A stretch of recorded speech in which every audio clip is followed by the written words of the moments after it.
Are you listening? Damn. And a big welcome back to the Endurance Hour Podcast, episode 373. Back alongside Kona coach Wendy Mader. I'm Dave Erickson. A little housekeeping before we get started here. Please sign up for our newsletter. You can find that on endurancehour.com. We send out now 2 newsletters each week. One is a recap of the podcast, plus some articles and links to other videos. And the other one, Wendy, this is where you can take the baton here, is being sent out on Mondays. And it's all about helping our viewers, our listeners, our followers save money on the products that they need and they use on a regular basis. Yes, and our Monday email is called Money Saving Monday, and we just pretty much include all our partner discounts, sponsorships that we have, discount codes to various products, as well as, sometimes other athletes have other deals that they want to help, that we want to help them promote as well. So if you're someone who has something special to offer us, then we would consider you adding in that Money Saving Monday newsletter. Yeah, you can just reply once you receive that newsletter, you can just do a reply and say, here's what I've found, or what I have, my sponsors, or some sort of relationship that you have. And that's what we do. We get discount codes. How can we send it out? Let's do a dedicated newsletter. So endurancehour.com, you can do the newsletter sign up there. Also on the website, free sprint triathlon plan. It's an 8-week plan that you can download for free. We have other plans that are on the website, but we like to just, I know if you're a starter, you're a beginner in this sport, where do you begin? Well, we have a starter plan, plus it has videos in it and other links, so you can download that for free and then get started on your triathlon plan. Even though a lot of us who are listening, who reply and comment, are deeper into their journey, this will be a good way to kick it off. Speaking of that, the T2 Endurance Club on Facebook is where we have an exclusive group of members, a little over 700 strong, and we have you fill out a couple of questionnaires so we know that you're serious about it. But we throw out questions, and Wendy, give us some examples of the kind of things that you would post inside this group throughout the year, and then we'll get to our first one that we're going to discuss today. Well, I like to try to post topics that are relevant to the current most athletes' phase of training, whether they're in their competitive phase, base building phase, transition phase, and then also post, topics that I've been asked by other athletes, whether I personally coach them or they're just other athletes in our group who send us questions. I'll find something to post in the group that's relevant to not only that one person, but might be relevant to other people, depending on where they're at in their training journey. For example, Wendy added a link to one of our videos on a topic we discussed about supplements for triathletes, and it was based on a question that someone sent to us. And then we had one of our members reply about what kind of things they take. So it's a good place for you to kind of interact with other athletes who are age groupers or otherwise that share their experience, what works for them, and then you can go back and forth. So it's a safe area. It's a safe group of like-minded multi-sport athletes that you're more than welcome to join in. And our first topic or questions or feedback that we got is a question that Wendy posted, and that is, how do you define what it means to be fit? Now, what inspired you, Wendy, to post this question inside the group? I'm glad you asked, Dave. About 2 weeks ago, maybe less, you did a functional threshold power test on your bike. And you texted me the results. You sounded a little bit disappointed, and you made a comment, don't quote me here, but it is what it is. I'm not as fit as I thought I was. And so because you texted me that, I'm like, I wonder how Dave would define fitness. I'm going to post it in the group to see what others think about how they define fitness, because I don't think the result of a functional threshold power test defines fitness. So that's why I posted it. Okay. Wendy and I are going to go back and forth and read out some of the responses by the members inside the group here on how they define or what it means to them to be fit. And I'll begin with Anu, who writes here, I think the definition will be different for different people. For me, it is fit for my sport, multi-sport, but also fit for life, which in terms of health and fitness for longevity in mind. Fit for my sport, I would define as the physical and mental capacity or fitness and skills required for multi-sport. Could break it down even further to cardiovascular and muscular fitness, including endurance, power, strength, stability, etc. So quite a holistic definition for me. Sorry, not sure if that answered the question. I think it did, Anu. That was a good one for you. Yeah, that was a great response, and I will agree with a lot of the things she said. Especially she mentioned the mental and physical well-being part of fitness. The next one was Chris. He typed OMG, and I believe that stands for Oh my God, but I'm not really sure what that means. So let's jump on to what John said. He said, I think of it as a typical definition, meaning to be the right size or shape or something. How it translates for someone doing a 140.6 or a 5K has different connotation. But I know I'm fit when I feel like my training has me to the appropriate place for whatever my endeavor. And I really like that last part. I really liked his whole response, but definitely when it part of my definition is when you feel like you're at the certain level based on your current endeavor, whether that be 140.6 or a 5K or whatever it is. Yeah, he really took some time to think that one out, didn't he? Yeah. I'll read the next two. Daniel writes, being mentally and physically prepared for a certain task or race in this case. And then Heather writes, we all come in different shapes and sizes, feeling like the healthiest version of yourself, both mentally and physically. So very similar responses. Right. I'm really liking how people are adding the mental component to fitness. Mm-hmm. Sarah writes, fit means to be comfortable with what your body can do, but mindful that you still have work, so that you still work on one to accomplish your goals. I think people start serious training when they aren't good with what their body can do, but it is a continuous process. I don't think you get fit and then stop. No, that's a good point. It is. It's a lifelong habit and lifestyle of fitness. Yep. You don't just achieve it and then you're done. Sarah, being able to physically do what I want to do and enjoy it. Perfect. Yeah, it's definitely more fitness sounds like more of always a physical fit component. Yeah. And Steven says, I agree with several of the prior comments. It all varies in a person and their goals. What I consider fit, many people I know would say that is not reasonable for the average person. For the average person. So then my next question was, well, how do you define an average person? Yeah. And I really like definitions are important to me because, just the word fit means something different to many people. The word average is going to mean something different to many people as well. Mm-hmm. And for me and what I do and how I develop T2 coaching, which is my coaching business, is T2 coaching, health, fitness, and sport. You have to be healthy, and health involves having the components of, low blood pressure, low cholesterol, your heart is healthy. You're not at risk for, heart disease, stuff like that. You're at a reasonable body weight and stuff like that. So you have to develop that health first in order to build fitness.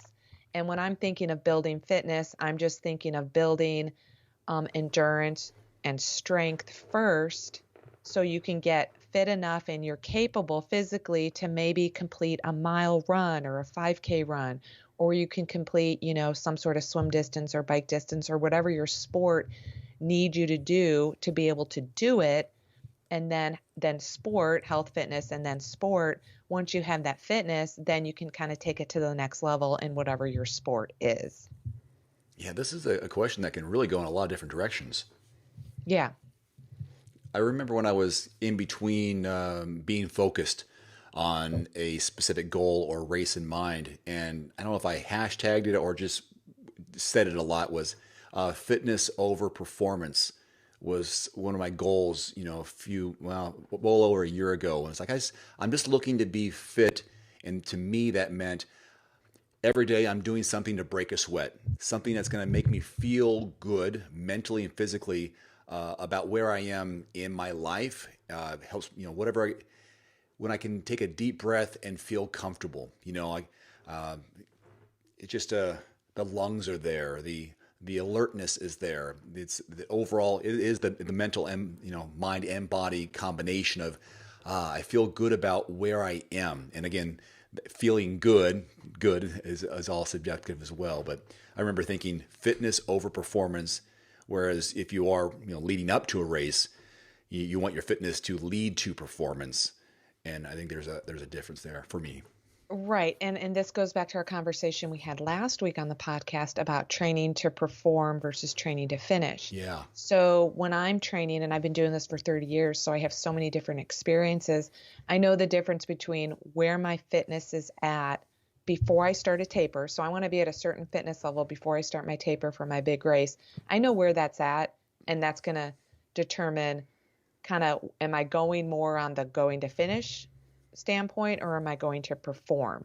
And when I'm choosing my events for the season, I know, before I choose my events, whether I want to go to be as fit as I can to perform to my maximal potential, or whether I'm just, fit over performance. I want to be as fit as I can to really just kind of do the event. Mm-hmm. And I know there's a clear-cut definition for me personally on what that means. So it's definitely a spectrum. Fitness is a spectrum. Totally. And you're welcome to join in and continue with the comments inside the group and give us your definition, because I think it'll inspire someone else to share theirs. And then, you might have a friend there that you can talk to and have something in common. So it's a good question, Wendy, and great comments by the members inside the T2 Endurance Club. Wendy and I will read these back and forth, and this will tie into some of our questions that we have for the podcast today. And this is recent examples for our athletes of lessons learned on race day. And we've got two responses here by athletes who've been in a race and also who've dealt with some weather conditions. So you go ahead and read Karen's if it's right there for you, and then Yes. I'll read Belinda's. So Karen said, this is some lessons learned. Always a lesson to be learned no matter how many races you do. It's what I love about this sport. It gives me an overly analytical, so much to do. Brain. Right. That's a brain little. Oh, logo. analytical brain. That was a little emoji thing. Okay. I saw this pink blob. I didn't know what it was. And then she did a LOL. Raced my second ever Olympic international distance this past weekend, and my first was in 2016. It took me 5 years to figure out pacing on the run at the 70.3 distance, so no surprise I went out too hard and missed out on first place in my age group by exactly 60 seconds. But I learned I can swim straight, even with only 2 sight buoys. I guess it forced me to actually sight more.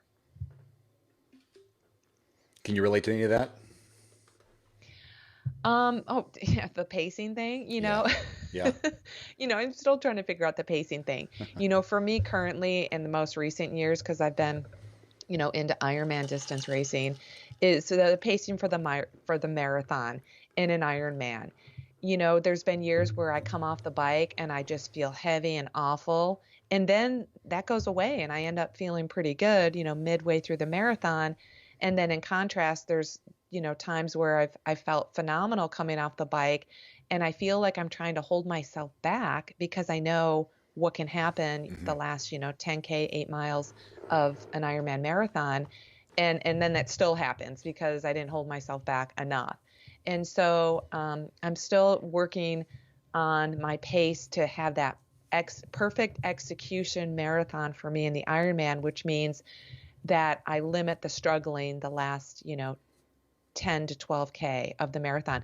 And I've had 2 out of the 20 Ironmans I've done. I probably have had 2 and one of them happened to be my first one, where I didn't struggle and I didn't bonk that last 10K. So I know it's possible, but it's still trying to figure everything out.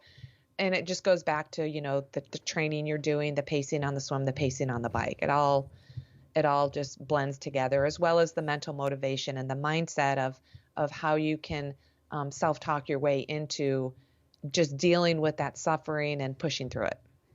I find even during my bike rides now, and I still have about 10 weeks to go, is that I wish I had a little more power in my bike, but I know that I have to trust myself and be patient and have my ego checked, that I may have to go at a lower power range of watts on the bike in order to be strong in the run. And then also, humble myself, not like I told you before, I'm not as fit as I thought I was, and it's age or whatever it may be. Is like, I thought I can go harder, and I could, but if I did, then I'd blow up in the run. but maybe I'm not what I used to be, which we all have to deal with as we get older.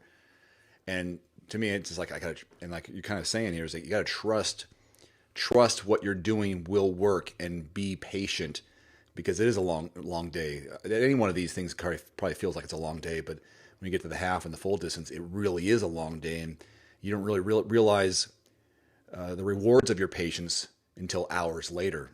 That's kind of hard to wrap your mind around. Like, I got to be patient here for the next half hour because in 2 hours I'm going to need this extra energy, and why not?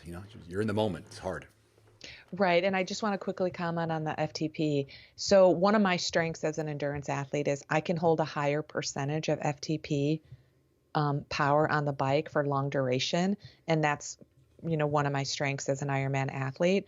I don't particularly have a high functional threshold power number, but my strength is I can hold a high percentage of it. And that to me is definitely a sign of fitness, is when you can just, hold let's say 90% of your FTP for an Ironman, is going to take you a lot farther than if you can only hold, 60% of your FTP for an Ironman, no matter what that number is. Mm-hmm. And so don't get so hung up on that one particular number, because there's just so much involved in that number and your bike fitness and the sustainability and the strength of your legs to carry you to the end and have a strong marathon. Yeah. This is, I don't know if this is kind of off topic or similar in a way, is that when I was looking at my cadence on my test there, I have a slow cadence, but I felt I can maintain, I think it was like maybe in the 70s, maintain a 70 cadence at a high wattage, as opposed to I just don't want to go high cadence and work it harder. So I feel comfortable, maybe because of the way I'm developed, muscular wise, that right. I'm okay. Excuse me. I'm okay pushing lower cadence in a higher number versus higher cadence and maybe a lower number. I don't know. Yeah, no, exactly. We're all different. We all have a little bit of different genetics and strengths and weaknesses. And it's just the ability to find out what yours are, what your strengths and limiters are, and, train your limiters to match your strengths. Because so many times we talk about, hey, try to achieve and maintain a 90 cadence, for example, on the run and in the bike. But that's ideal. But if you are more efficient at a lower cadence or even a higher cadence, then do what works for you. Is that kind of what you're saying? Right. Okay. Yeah, exactly. It's good to train in training very low cadence and very low cadence. I'm thinking, 65 or less. Very high cadence, I'm thinking 95 or more revolutions per minute. But in the end, most of us in race day are going to fall between 75 and 85.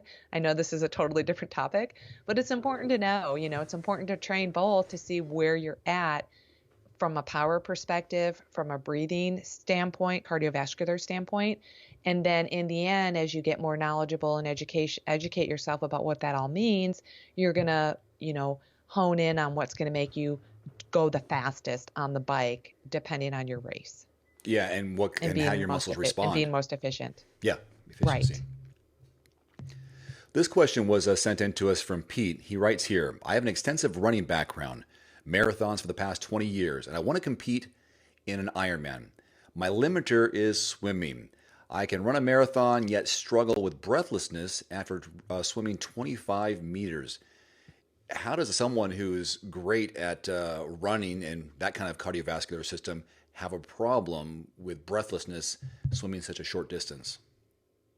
Well, this is a very common thing for adult onset learners who are learning how to swim as an adult and going into the sport of triathlon. It's something I've dealt with, and the reason I've been able to kind of develop my swim technique for adults, because you have to be able to breathe first so you can be comfortable in the water and you have that comfort level, then you can kind of learn the mechanics of the stroke. A lot of times, and I've heard this question on and off for years, and I've been teaching adults how to swim for 20 plus years, is the same thing. How come I could run so far, but I can't swim more than 25 meters? Mm-hmm. So I actually probably have a video on the Endurance Hour YouTube channel talking about this, as well as an article on my website. You just need to learn how to breathe efficiently. And I talk about the four reasons you may be breathless. It could be your legs are dragging, so you have to work on your body position.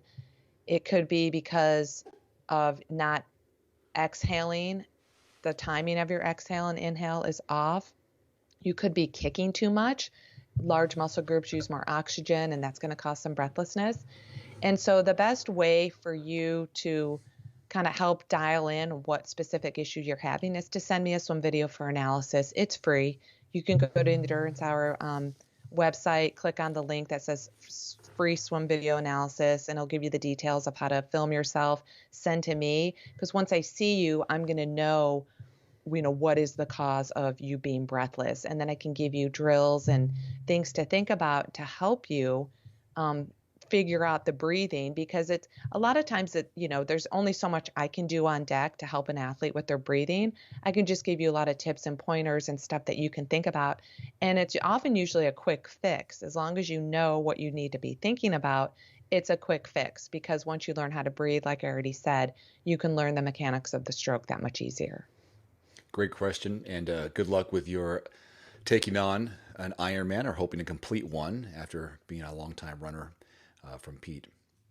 This from John. I'm a follower of your beginner 70.3 program on Training Peaks. I've been swimming for a few weeks and don't seem to have any pace variation. Sometimes I feel like I'm putting in a big effort and my pace isn't any faster. Any advice on why that might be? Thanks for asking the question. Again, this is kind of another common thing, especially for adults who are just getting into the sport of swimming because they want to participate in triathlon. Let's kind of talk a little bit about pacing. A lot of athletes will do different types of testing on the run or the bike. We've mentioned functional threshold power, and I like to use a 5K or 10K run test to kind of help an athlete set their different paces. And it's easy for them. They know their easy pace, their moderate pace, their hard pace. And you can do the same thing in the pool. So if you haven't done so already, there's a couple different tests that you can do in the pool to help guide you with some paces. One of them being a 1K, 1,000 kilometer time trial, meaning you're putting in a very strong effort. And another one is called a critical swim test, and that involves doing a 400 time trial followed by a 200 time trial, and then there's a calculator that you can plug in those numbers and find your critical swim speed. And so if you haven't done that, I highly recommend it, but a lot of times adults just don't have the experience, and it's important to know when you are trying to vary your pace in the water that you're aware, are you doing an endurance set, a speed set, a tempo set, a strength set, because that's going to dictate how much rest you take between intervals. So let's say, doing 10 100s and you're trying to hold zone 4 swim pace based on your test. Well, then you're probably going to want to take a little bit more rest between hundreds so you're able to nail that swim pace. And then as you get more fitness in the water, then you cut out that rest time and you're still able to maintain that zone 4 pace. So it's definitely, it starts with the test, and it's just really being aware of what type of purpose your swim training is. And then to also know, like I always say, send me a swim video for analysis. And if you have a technique issue, typically I know if a swimmer can swim a minute 40 per 100 or less, or a 2 minute per 100 or more. I kind of know what type of technique issues they may or may not have based on their swim pace per 100. But sending me the swim video for analysis, I can help you determine if you do have excess drag, or you are kicking too much, or you're dropping your arm, or you don't have a proper catch and pull to propel yourself. Because a lot of times just working a little bit on technique will help you become a faster swimmer, and then you'll understand what it's like to have different swim paces. But if you've never had your technique analyzed, that might be a simple solution as well. This question's for me, but also I think it would be good for a lot of people, is how do you approach the swim, bike, and run testing protocol? And I'll expand on this here. Let's say I go out and do a 5K run for a test. It's 3 miles, 3.1 miles. How do I determine where I start And the same thing for the bike test. And I don't know if I mentioned this to you in text or after the fact, and I thought about this for myself. It's like if I had a goal in mind for my bike test that I had, I forget, was it 20 minutes or 30 minutes? Do you remember how long my test was? Is it 20. 20 minutes? If I was shooting for something, I think I could have achieved it, but I just put my head down and went. And I didn't really have like, let me try to maintain a certain. I just went, and then I started too hard, and then gradually, if there was a bar graph, I went down over the next 20 minutes on my wattage. Started off really strong, and then I just went down. But I didn't have anything in mind. How do you approach these tests on the swim, bike, and run on your pace and your effort? That again, that's a great question. So when I'm personally coaching athletes and I subscribe the test, I want them to give me their max effort that they have on that day. Now, a max effort for a 5K run is different than a max effort for 1 mile. It's a little bit more endurance based. So it's a matter of what I'm looking at besides the overall finish time and the overall average pace for any of these tests. I'm looking for these subjective details. I'm looking to see, did they go out too hard? Was their first mile a 7-minute mile and their third mile was a 9-minute mile? That tells me a lot about their fitness, because if they tell me they were at a rate of perceived effort of 8 on a scale of 0 to 10, and they started at a 7-minute mile and they ended at a 9-minute mile, that just tells me that they lack a lot of fitness to be able to sustain a certain pace that they started with, because their effort was still high. And it also tells me that they have a little bit more speed and they have to work on endurance and strength, because I'm going to describe it as they fell apart at the end. So I don't want an athlete to have a predetermined number in mind that they're trying to target.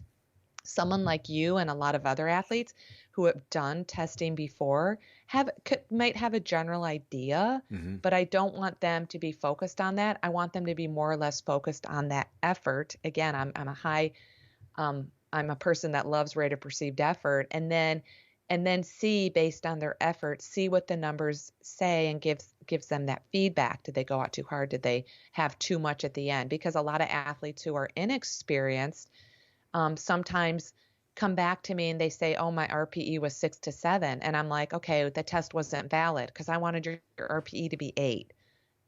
And so it's just communicating what actually the athlete was intending to do, and then looking at the results and kind of analyzing all that subjective data as well as the numbers.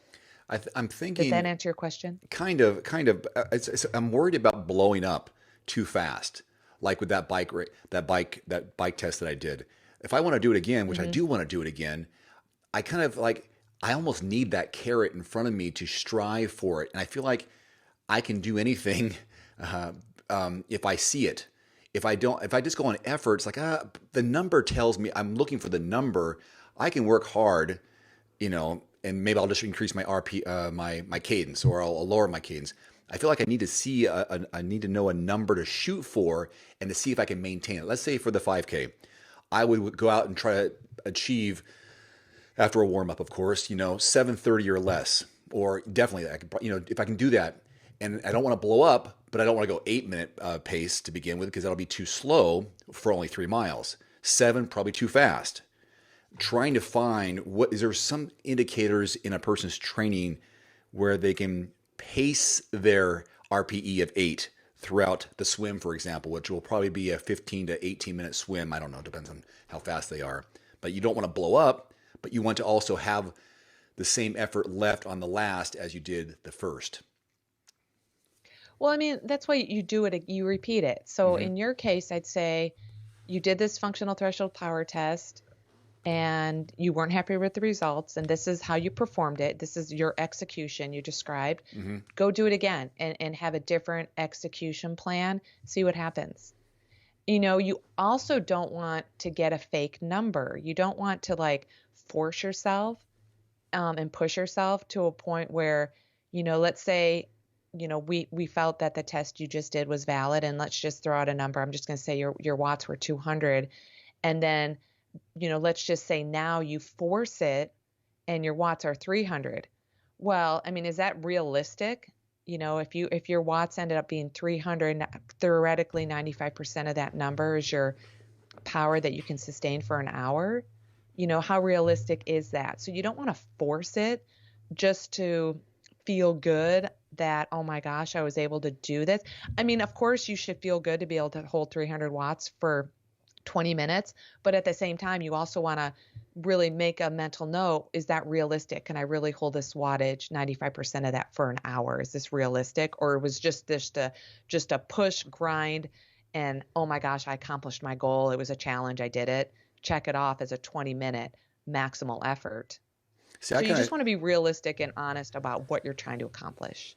I think And wait, let me finish. Based on these numbers, you have your zones 1 through 5 based on your functional threshold power test. Go do a specific zone 3 workout. Go do a zone 2 workout. Go do a zone 5 type of workout and see, if you go do, 8 by 3 minute zone 5 efforts, and based on your current zone 5 and it feels easy, well, then that tells you that your functional threshold power test is invalid. If you go out and do a zone 2 ride, let's say a 2-hour ride at zone 2, and it's really hard based on your current zones, well, then we know that you have to retest. Or there's other things going on in life that's forcing you to feel something that should feel easy is too hard, or something that should be hard is too easy. There's just so many things involved in that. And I think for me, I think it's flipped. Maybe my first test was not valid because I didn't have a goal. I just went, and if I would have, and maybe that's my personality too. It's like I need to have that carrot, and if I can do 300 in this example, let's say I could do 300 watts. Well, maybe that is the valid test for me because I was able to achieve that, and now I have numbers. But like you said, then go out and do the workouts and see if those numbers are holding true. But I feel like let's say it was the 300 was the second test and 200 was the first one. 200 really wasn't valid because I really wasn't trying as hard because I didn't have something to look forward to. I was just kind of going at a hard effort, but it wasn't really hard. Whereas I want to push myself and find where that is, and then that's where we use the percentages. All right, okay, you went crazy for 20 minutes at 300. All right, well now we know that is the best you could possibly do. Now let's go down to 85%, or let's go to 80%. That way you don't blow up. But if we use 200 watts in this example, if you go 95% of that, you're just not going to be as fast as you could be because those aren't the valid numbers. Right, and that's why we prescribe training as zones. We don't just say today you have to hold 160 watts. We say you have to hold between 155 and 165 because it's going to fluctuate depending on the terrain you're riding. And you just are never going to be at a point in your training that you're at a steady, end all 160 for the whole race, or you're at a 7-minute mile for the whole race. It's going to be a 655 to 705. There's always going to be a fluctuation.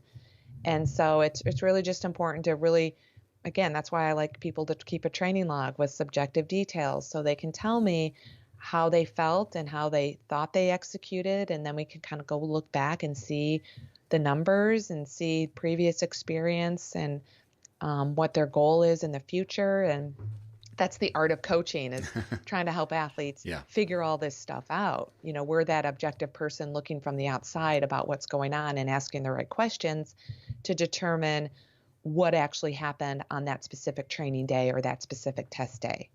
What I never want athletes to do is try to force a test when they didn't get enough sleep or they didn't get enough nutrition, fueling, and they shouldn't do a test during a heavy training block. You should always go into a test in a somewhat fresh, rested state before the maximal effort. I'm wondering, I'll put you on a spot here about reverse engineering these tests. Let's say I don't test, or a person doesn't test on their run speed, their 5K speed, but they go out and they're always at what was this guy said? There's no pace variation. They are, for example, let's say they're an 8:30 runner, 8.5 minute pace for their, even their 5 to 10 mile runs. They're around 8:30 usually. Can you take that number and then somehow determine what their max speed would be? Do you do the reverse of, okay, 15% less of that would be at 85%, and that's what you could do your next run at? If you were to do a test, Right. that's what you should shoot for. Right. So when we're talking pace, I actually go to a pace calculator online. I go to Macmillan Running. He's got a really good pace calculator. Mm-hmm. And so you can plug in a distance, you can plug in a time, and it'll calculate your pace for that distance, but then it can also extrapolate what your 5K time, what your half marathon time will be if you trained for those two events based on your current 10K time. If it was a hard So effort. is that what you were asking? Yeah. Not well. I'm wondering. Let's say, and this is kind of part of, it's a little selfish on my part. When I run, I'm always start off, kind of easy. The first 2 miles are easy. I'm just kind of get into it, and then I pick up the pace. And in my mind, I always want a negative split. It's just my own little personal challenge. If I can negative split the second half of that run, whatever it be, whether it's 8 miles or 6 miles or longer, I want the second half to be faster. Because if my first 2 miles are always slow, I can kind of always do it. But at the end of the day, end of the runs, I can see my average speed overall. And I'm wondering if that 8.5, for example, was my average overall speed for a 10 miler. Is there something to that from that number I could say, this is probably what my test results would have been if I did a 5K effort for a test? No. No. I'm going to say no. I'm going to say because, again, my question back to you would be like, okay, well, what was the purpose of the run? For you, was the purpose of the run only to negative split the run? Was the purpose of the run to do a tempo run, an endurance run, a threshold run, a speed run? Because I can do 8 miles and average 8-minute miles if I include, 10 half mile efforts, because my half mile efforts may be 6:30 pace, but my recovery between half mile efforts may be 10-minute pace. Mm-hmm. Or I can just go out and do an 8-mile run at a comfortable endurance pace and still average 8-minute miles. And so that average pace is so dependent on, well, in order to get that average pace, what were you doing and what was the purpose? Okay. Yeah. And some athletes will come back to me and they'll tell me, like in Training Peaks, I use Workout Builder, and sometimes Workout Builder, based on the athlete's fitness tests, will give them an average, a little theoretical average pace that they should finish with. Let's say it's going to be a 10-minute mile. And sometimes their average pace ends up being like a 10:15. And they're all in this mindset of, oh my gosh, I failed because I didn't hit 10-minute miles. And I'm like, that's just a projection. That's just the way Workout Builder logarithm works. It just kind of takes what you've been doing, what your current test is, and it gives you an idea of what your average pace is going to be based on whether you're doing 10 half mile efforts or whether you're doing an endurance run. And it's not something that you should be so concerned with. What I'm concerned with is, what were you holding your half mile efforts at? I'm not concerned with in that example, in that half marathon or half mile effort run workout, what were you able to hold your half mile efforts at? I'm not concerned with the overall average pace of the total run. Got it. Okay. Again, that goes back to the art of coaching, making sure the athletes realizes what the intent of the workout is, and then me as their coach understand how they executed the intent of the workout. Yeah, I can see that now, because it depends on the route I take. At least where I live, I have to go to hills. I have to run some hills, which are going to slow the pace down. But when I come back, those paces are super fast because I'm going downhill. So in a way, it evens out. But if I just went flat, then I know it's a consistent effort. If I'm just going a flat route with no real elevation gain, what is my pace then? Right. And it is different. Right. And then if I do some tempo work or some intervals in there for a quarter mile or for a certain amount of minutes, all right, go hard for a minute, and then we're going to cruise for 2 minutes. Go hard for a minute, and then obviously my pace will be faster at the end of that 8 minutes versus just a straight 8-minute run. I understand. Right. I understand. I didn't know if there was a number. I didn't know there was a calculation and just kind of reversing it, like the person who's going for their FTP test, they achieve 300 watts, but if they were to just the opposite, if they're always right at 250, does that mean if you were to multiply it somewhere else? Okay, I think I'm confusing myself. Well, and no, let's keep talking about the FTP. So I think the most valid, again, the FTP test is generally a 20-minute test, and 95% of that number, the watch that you hold for 20 minutes, 95% of that is theoretically what you can sustain for an hour. So in my mind, the best test is to actually go out for an hour, because your mind, I mean, in hours, you have to be so focused. And I think, instead of just going out for an hour, go do an Olympic distance event, or go do an actual 40K time trial in an event, because your mindset is different. How hard you push yourself in training, it's always different than how hard you're going to push yourself in an actual competition. And so I'm not someone who produces high numbers when I do this 20-minute functional threshold power test. I don't do it myself very frequently at all. I'm someone who's going to say, okay, I'm going to see what my average power was for that, either that 20K or that 40K in the sprinter at Olympic distance. And then I'm going to use that as my theoretical functional threshold power number, zone 4, and calculate my zones based on that. But I'm also have the education and the experience to understand everything else that's going into following a training zone, terrain, hydration, fueling, stuff like that. Yeah, so many other variables. Yeah, lately here in the last week, I think maybe, we've had some smoky conditions, bad air quality. So all my workouts have been indoors. And it's fine. I'm sweating through. I was telling my wife the other day, I did a 2-hour treadmill run on Sunday. I went through 2 pairs of shorts because I was sweating so much. And then I go through bib shorts, again, because it's gross. I mean, they're soaked because there's no great ventilation. I mean, I don't have a fan on me or anything, but I'm indoors. I'm just getting hot. It's like, I don't mind it, but it's like, oh, it sucks. But, anyway, we have a lot of bad air quality right now. So I'm doing my stuff indoors where I can be consistent and focus on numbers, or focus on pace, or focus on just getting it done. I'm still, it sounds strange, but even at 10 weeks or less than 10 weeks, I'm still feeling that what I'm doing is a base building to handle the full distance. And I'm not, my biggest rides have only been 3 and 3.5 hours. My biggest runs have been 2 hours.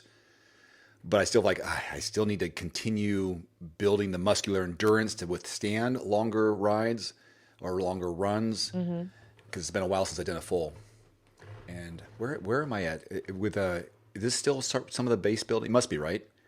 10 weeks out from the plan. You're in the race. You should be getting in the race specificity, race specific distance, race specific intensity.